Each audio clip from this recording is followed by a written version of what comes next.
वर्षों पहले की बात है मित्र। महान कोसल राज्य पे रघुवंशी राजा दशरथ का शासन था। महातेजस्वी राजा दशरथ अपनी 3 रानियों के साथ राजधानी अयोध्या में रहते थे। हर सुख था उनके जीवन में, संतान सुख के अतिरिक्त। विधाता ने उन्हें संतान सुख से वंचित कर रखा था। इसके लिए उनके राजगुरु आचार्य वशिष्ठ ने पुत्रेष्टि यज्ञ की सलाह दी। पुत्रेष्टि यज्ञ के बाद राजा दशरथ को 4 बेटों का सुख मिला। कौशल्या के राम, कैकेयी के भरत और सुमित्रा के लक्ष्मण तथा शत्रुघ्न हुए। समय बीतने के साथ श्री राम का शौर्य और वीरता चारों ओर प्रसिद्ध हो गई। इतनी प्रसिद्ध कि महर्षि विश्वामित्र ने भी अपने यज्ञ को राक्षसी ताड़का के हाथों से बचाने के लिए राजा दशरथ से श्री राम को ही मांगा।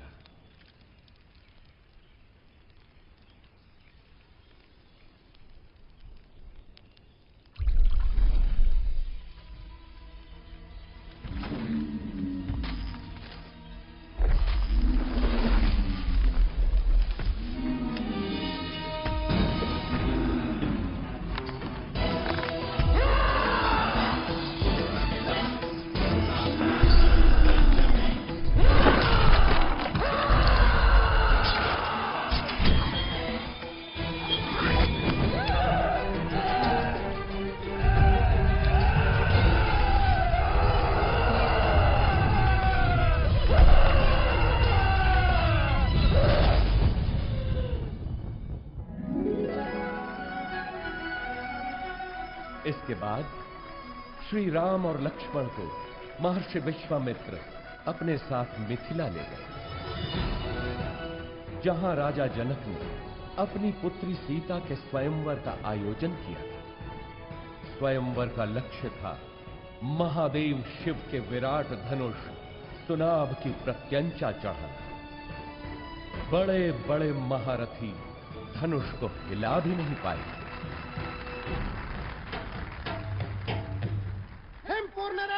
महाबली रोहित कुमार सुनाभ की प्रत्यंचा चढ़ाने के लिए उठे हैं।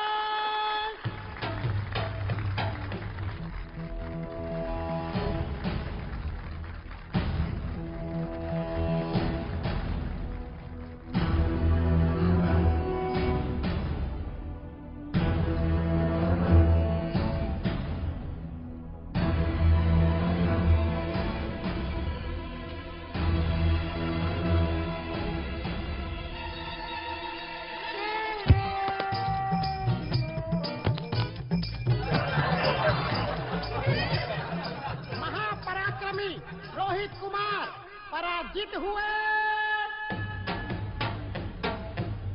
बचपन में जिस धनुष को मेरी पुत्री सीता खेल खेल में ही उठा लेती थी, क्या उसकी प्रत्यंचा चढ़ाना भी किसी क्षत्रिय के वश में नहीं रहा?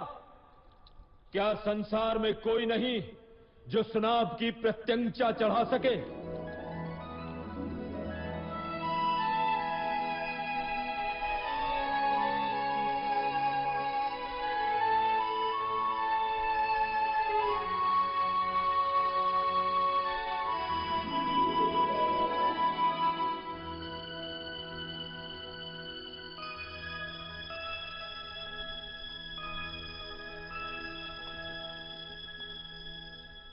मैं मिथिला नरेश जनक अत्यंत दुख के साथ अपनी पुत्री सीता के स्वयंवर की समाप्ति की घोषणा करता हूं, क्योंकि धरती पर ऐसा कोई पुरुष नहीं जो सीता के योग्य हो। ठहरो, धरती वीर पुरुषों से रिक्त नहीं।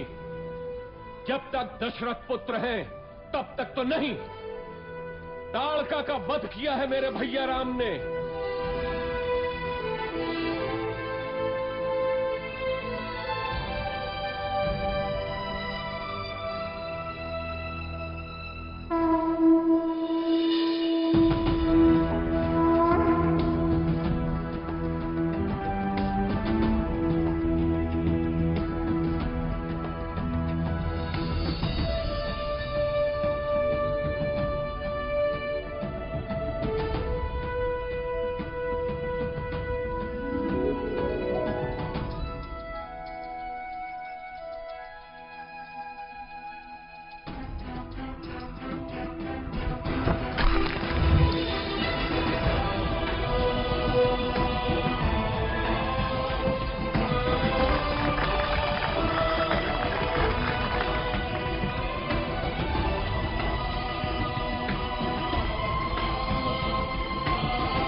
राम सीता विवाह के साथ तो जैसे अयोध्या में सौभाग्य की वर्षा ही हो गई। लक्ष्मण, भरत, शत्रुघ्न तीनों का विवाह सीता की बहनों क्रमशः उर्मिला, मांडवी और श्रुतकीर्ति से हुआ।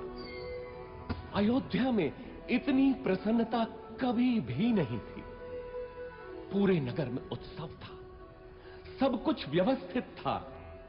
प्रजा राम को अयोध्या के होने वाले राजा के रूप में देखने लगी। राजा दशरथ भी वृद्ध हो चले थे। कैकेयी, मैं सोचता हूँ राम को उत्तराधिकारी बनाकर राजकाज से मुक्ति पालूं। अति उत्तम विचार है महाराज। यही उपयुक्त समय भी है कि आप अपना उत्तराधिकारी घोषित करें और राम इसके लिए सबसे योग्य है। लेकिन भरत और शत्रुघ्न तो ननिहाल गए हैं। तो क्या हुआ? राम उनका बड़ा भाई है। फिर राम तो सर्वगुण संपन्न है। मैं आज ही घोषणा करता हूँ। सुनो सुनो सुनो, समस्त अयोध्या वासियों को ये शुभ समाचार है कि महाराजा धीराज दशरथ ने युवराज राम के राज्याभिषेक का निर्णय लिया है।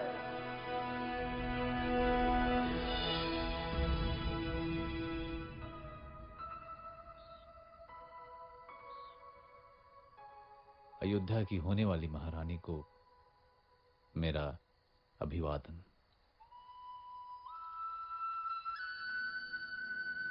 क्या बात है महारानी, मुझसे कोई भूल हुई? राजपुरुषों का क्या भरोसा? कल कोई और मुझसे सुंदर मिल गई तो वो महारानी बन जाएगी। ऐसा विचार क्यों आया सीते? मैं स्त्रियों का ये दुख समझता हूं सीते। मैंने स्वयं अपनी मां को इस चक्र में फंसे हुए देखा है।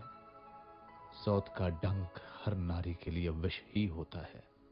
तुम नहीं जानती सीता, मैंने बहुत पहले ही ये व्रत ले लिया था कि मेरी एक ही पत्नी होगी। संसार की कोई भी नारी मेरा ये व्रत भंग नहीं कर सकती। मेरे जीवन में एक ही स्त्री है और वो हो तुम। स्वामी, मैं भी प्रण करती हूँ कि सुख हो या दुख सदैव आपके साथ ही रहूंगी। अब तो अभिवादन स्वीकार करो महारानी। परंतु जीवन इतना ही सरल होता तो वो जीवन चक्र न कहलाता। सौभाग्य बीत चुका था और दुर्भाग्य ने अयोध्या के राजभवनों में करवट लेनी आरंभ कर दी। ये आया सप्तम और ये जीता मैंने लक्ष्य। तू पुनः हार गई। हंस लीजिए रानी, जी भर के हंस लीजिए। पता नहीं आगे भविष्य क्या हो। क्या बोली तू? प्राणों का अभय हो तो बोलूं रानी। कल मेरे राम का राज्य अभिषेक है। इस अवसर पे तो सबको अभय है। बोल, निर्भय होकर बोल। ये राज्याभिषेक ही तो आपका दुर्भाग्य लाएगा। क्या बकवास करती है?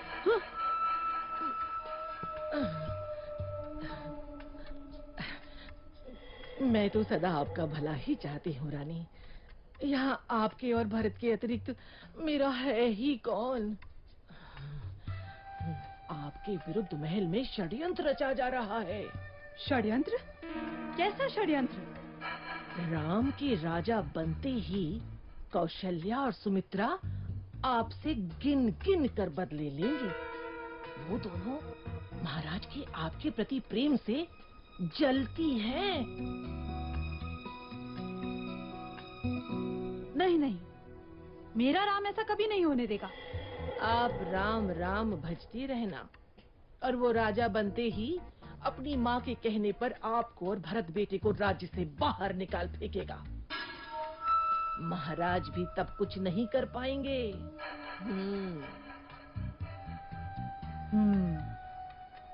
आपको शंबरासुर युद्ध का स्मरण है ना?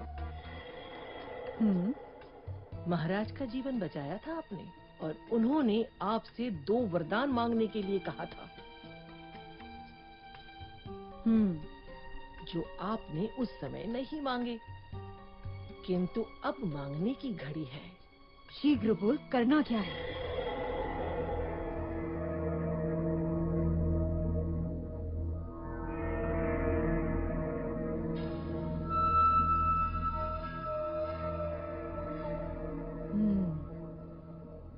ऐसा ही होगा। मेरे विरुद्ध षड्यंत्र? वैसे 14 वर्ष ही क्यों, मृत्यु क्यों नहीं? नहीं रानी, राम लोकप्रिय है, प्रजा विद्रोह कर सकती है। 14 वर्ष में उसका यौवन बीत चुका होगा, सब उसे भूल भी चुके होंगे, और फिर जंगलों में तो राक्षस भी हैं। क्या पता राम का अंत उन्हीं के हाथों हो जाए।